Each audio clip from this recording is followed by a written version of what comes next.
Bon, et ben dis donc, on est reparti encore pour un tour sur Bali Bagayoko. Voilà, Bali le clown qui s'est une nouvelle fois exprimé sur un sujet tout en disant des choses absolument... Enfin, disant non, puisqu'au final, il omet de dire certaines choses, ce qui font que son discours est absolument ignoble. Et on va revenir là-dessus, puisque vous avez le reste de la France insoumise qui commence à entrer en guerre un peu avec les autres partis. Vous avez Marine Tondelier maintenant qui critique Mélenchon. Bref, on va regarder un peu tout ce foutoir de la France insoumise, mais surtout ce qu'a fait ce bon Bali Bagayoko, messieurs, dames. Eh oui, hein, encore une fois, lui, il peut faire un discours comme ça, il n'aura quasiment aucun problème, d'accord? Il se fait déglinguer, mais si c'est un droitard qui le fait, c'est fini.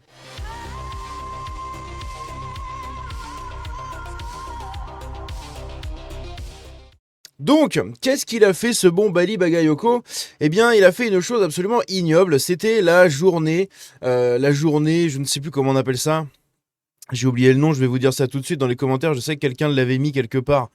Je sais plus où ça avait été mis. C'était la journée pour les camps de concentration, là, vous savez. La journée nationale du souvenir de la déportation. Voilà, c'est ça.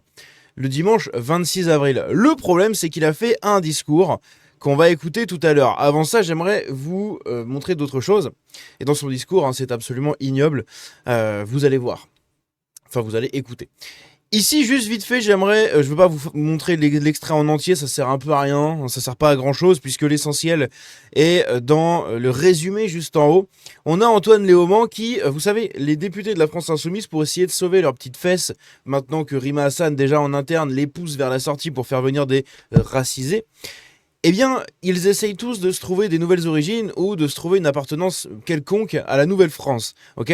On a Sébastien Delogu qui nous a dit qu'il était algérien. Bon, c'est un pied noir. Enfin, son ancêtre est un pied noir. Donc bon, algérien vite fait.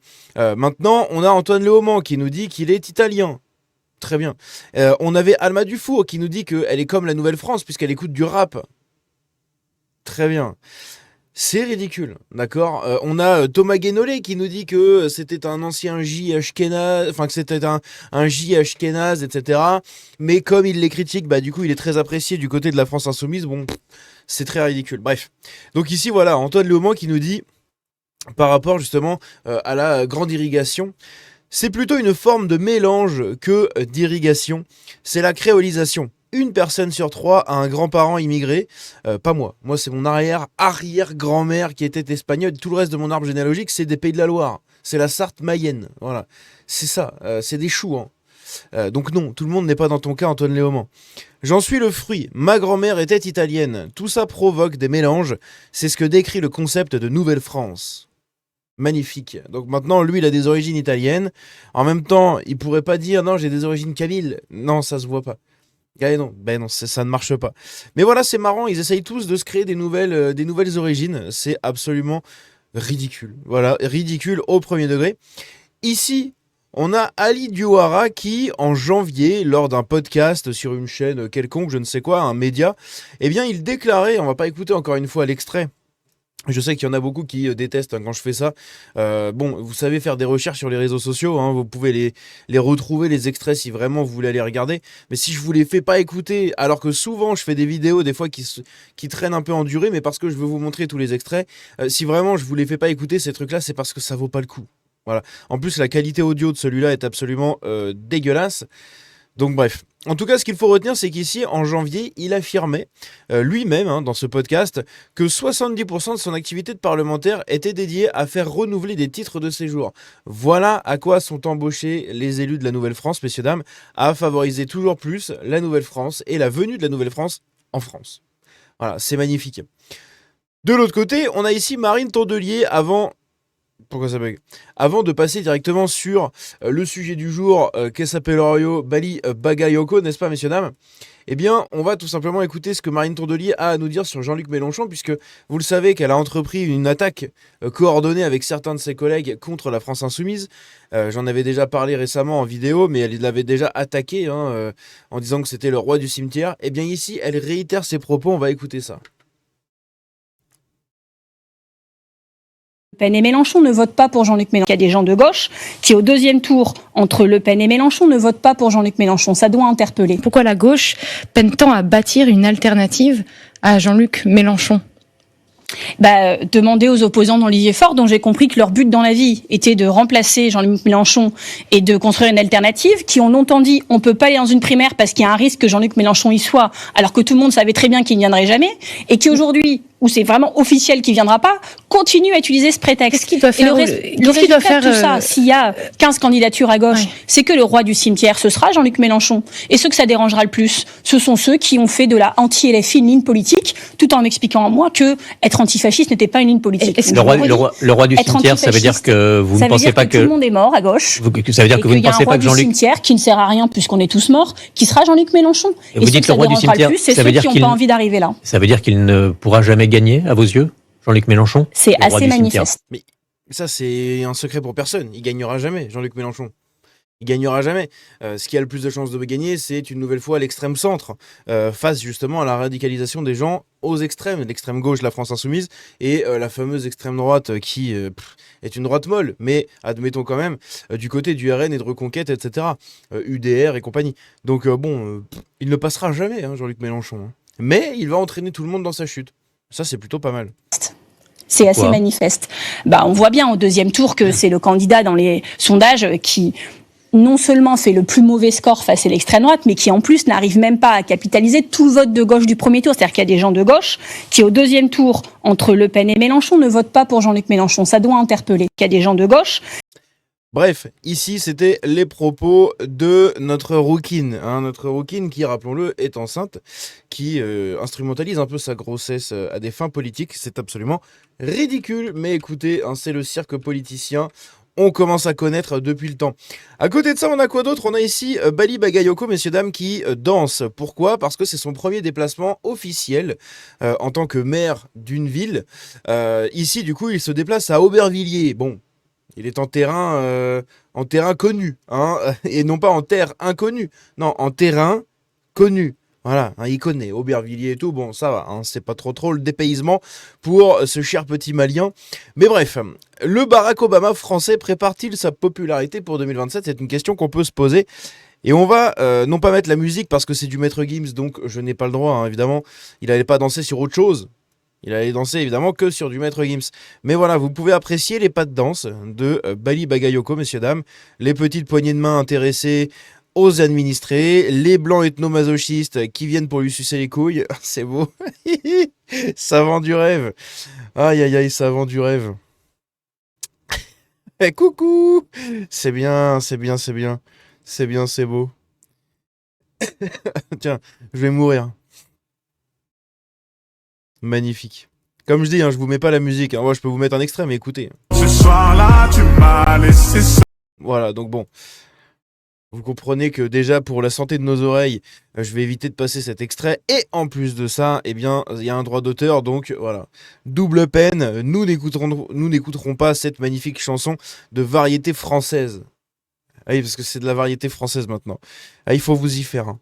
Il faut vous y faire. Je sais que c'est difficile, mais on est tous dans le même bateau, d'accord? On a tous les pieds dans la merde. À un moment, il va falloir jeter le capitaine par-dessus bord et jeter tous les lieutenants. Sauf que bon, pour l'instant, les Français aiment bien encore chasser les rats dans la cale. Donc écoutez, quand les gens seront décidés, eh bien, il se passera des trucs. En attendant, ici, nous avons le discours absolument scandaleux qu'il a tenu. C'est un discours, comme je le rappelle, c'est un discours qui a volonté à rendre hommage justement à la déportation, aux déportés, rendre hommage à leur mémoire, aux victimes, aux familles, etc. Sauf que le problème, c'est qu'en fait, il a réussi à faire 1 minute 40 de discours sans prononcer une seule fois l'un des mots suivants ici. Voilà. Il n'a prononcé absolument aucun de ces mots-là. C'est quand même un truc de fou. Il faut le faire. D'accord, parler de ce sujet, de la déportation de la Seconde Guerre mondiale, parler de ce sujet sans mentionner une seule fois ces mots-là. Et vous allez voir que c'est ouf.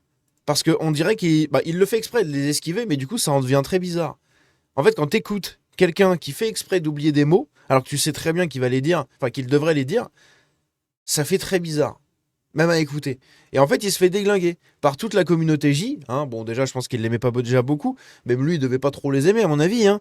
Rappelons-nous qu'il est musulman. Si c'est un bon musulman, vous savez comment ça se passe. Et de l'autre côté, il se fait déglinguer aussi par pas mal de gauchistes, mais des gauchistes un peu plus modérés, hein, un peu plus des centristes en gros, hein, c'est un peu plus des centristes, qui trouvent que c'est un discours absolument ignoble. Et oui, la Macronie, les J, enfin le centrisme, les J, on connaît, hein, on connaît, c'est bon. Là, on va pas refaire le tableau. Donc du coup, il prend tarif un peu sur les réseaux, il se fait menacer, etc. Et on va écouter ça du coup en son, en fond, puisqu'il y a une musique et que je sais pas du tout s'il y a des droits d'auteur. Donc pour éviter de me retrouver comme un con à devoir couper l'audio et qu'au final vous avez rien si ce n'est que les sous-titres, eh bien je vais passer une de mes musiques Suno en fond et comme ça on écoutera le discours. Cette histoire, c'est la vôtre. Mais c'est aussi la nôtre. Nous devons la connaître pour éviter à tout prix qu'elle ne se répète.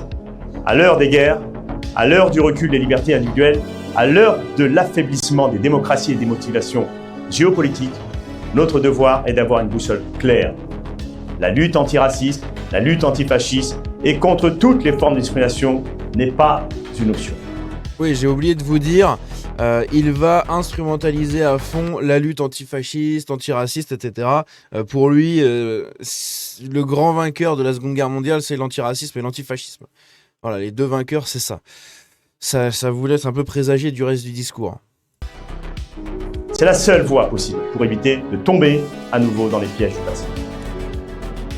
Quand on tentera de brouiller toutes les cartes, alors, quand on vous dira que les antiracistes sont les vrais racistes, que les antifascistes sont les vrais fascistes, que les défenseurs des libertés, pour tous, sont les oppresseurs, et que les défenseurs de la paix sont les vrais violents, souvenez-vous. Souvenez-vous que vous êtes les héritiers de ceux qui ont fait tous les sacrifices pour s'opposer au fascisme. Souvenez-vous aussi qu'au début, il n'était qu'une poignée, en réalité, à tenir cette boussole, mais qu'ils l'ont gardée dans toutes les tempêtes et que par leur lutte, ils ont arraché des victoires et résonnent encore aujourd'hui dans nos rues, mais aussi dans nos vies. Souvenez-vous ensuite que ceux dont vous êtes les héritiers ont, par leur lutte acharnée, fait reculer l'individualisme, la haine de l'autre et cette idéologie qui ne peut mener qu'à la catastrophe. En ce jour de commémoration, nous affirmons ensemble que l'oubli n'est pas une option, que l'indifférence est un danger et que la dignité humaine doit toujours être défendue partout et pour tous. Vous vous rendez compte que c'est un discours pour parler de la déportation pendant la Seconde Guerre mondiale. Donc, et encore une fois, il n'y a pas eu que des J non plus. Hein. Dans la déportation, il y a eu beaucoup de prisonniers politiques, il y a eu des tziganes, il y a Cette eu... histoire, il y a eu des momos, il y a eu pas mal de monde, hein, mais c'est vrai qu'il y a quand même quelque chose d'assez intéressant, c'est que donc c'est un mumu, lui, hein, vous voyez, il prie la religion de paix et d'amour au croissant de lune. Quand on sait l'amour qu'avait le petit moustachu pour ces gens-là, je parle des gens comme Bali, hein, pas la couleur de peau, non, ce en quoi ils croient. Quand on sait l'amour qu'il y avait entre les deux, et quand on sait comment se considèrent actuellement les gens, il suffit d'aller voir par exemple en Palestine, hein, voilà, vous n'allez pas très très loin, hein, vous traversez la Méditerranée, vous allez à droite, paf, vous allez en Palestine, vous allez voir comment sont considérés les NZ par les Palestiniens. En général, c'est des dieux vivants les trucs, hein, d'accord ? Et vous avez lui qui arrive et qui vous fait un discours sans prononcer une seule fois le nom des peuples qui ont été victimes de cette déportation, d'accord, sans parler une seule fois de nazis, sans parler de rien en fait. Lui, c'est l'antiracisme, l'antifascisme face au racisme et au fascisme. Voilà. Voilà comment on instrumentalise une catastrophe humaine en un combat personnel, égocentrique de son petit clan politique, de sa petite tribu politique. Bref, c'est absolument ignoble et scandaleux, je trouve. Dites-moi un peu vos avis dans les commentaires. Encore une fois, moi je suis de la team rien à foutre, hein, c'est-à-dire que je suis blanc, européen, français, catholique, point. Donc les kippas, les voiles, je m'en les chéchia en fait, hein, ni chéchia ni kippa, j'en ai rien à faire. Mais quand même, hein, la déportation c'est quand même l'un des trucs les plus ignobles qui s'est déroulé pendant la Seconde Guerre mondiale. Arriver à en parler avec autant de foutage de gueule, c'est assez incroyable. Bref, dites-moi ce que vous en pensez dans les commentaires. On se dit à bientôt. Passez une bonne soirée. Il y aura peut-être une vidéo qui va sortir dans la soirée, peut-être en milieu de soirée ou j'en sais rien, mais peut-être vers 20h, 21h dans ces eaux-là, sur la publication du rapport de France TV. Et oui, parce que il y a le rapport de la commission d'enquête sur France TV qui doit être publié dans la journée, et on ne sait pas, enfin, ils doivent voter s'ils le publient ou s'ils le censurent. Si, enfin, peu importe la réponse, dans tous les cas, j'en parlerai ce soir. Pour l'instant, on n'a pas encore l'info, donc voilà. Bref, on se dit à la prochaine, prenez soin de vous, ciao.